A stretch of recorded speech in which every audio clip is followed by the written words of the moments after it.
आपण नातं टिकवण्यासाठी आहे ना खूप प्रयत्न करतो. कधी प्रेम दाखवतो, कधी तडजोड करतो.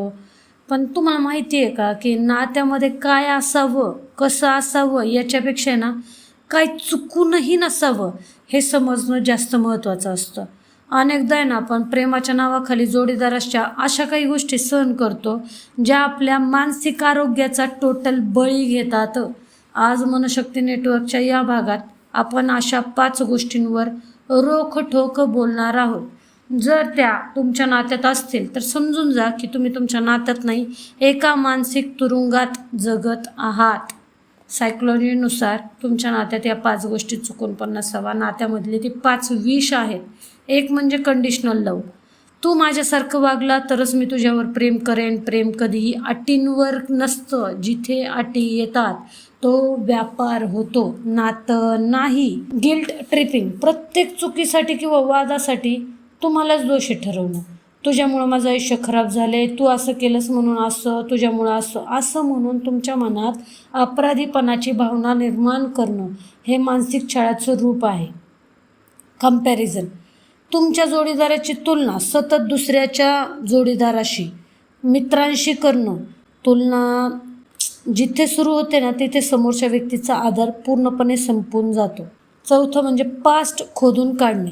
आज भांडण झालं की 2 वर्षापूर्वीच्या चुका काढायच्या. जर तुम्ही जुन्या चुका माफ करू शकत नसाल तर तुम्ही नात्यामध्ये पुढे जाऊ शकत नाही ना. आणि 5वं म्हणजे थर्ड पर्सन इन्व्हॉल्वमेंट.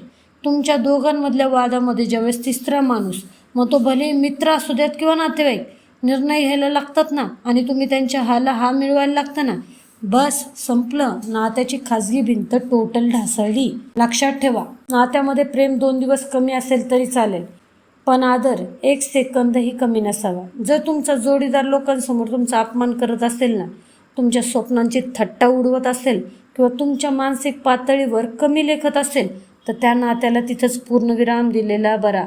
अनेक लोक माझा स्वभावच असा आहे म्हणून आपल्या विषारी वागण्याचं, टॉक्सिक वागण्याचं समर्थन करतात.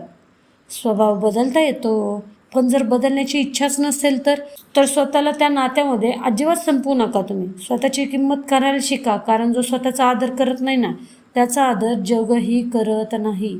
थोडक्यात सांगायचं झालं तर नातं असं पाहिजे जे तुम्हाला मानसिक शांतता देईल, तुमच्या स्वप्नांना पंख देईल, तुमच्या डोक्यात रोज नवीन टेन्शन निर्माण करणारं नाही. या 5 गोष्टींपैकी तुमच्या नात्यात नक्की काय घडतंय शांतपणे विचार करा. तुमच्या मते नात्यात सर्वात घातक गोष्ट कोणती? कमेंटमध्ये नक्की सांगा. स्वतःचा स्वाभिमान जपा, खंबीर राहा.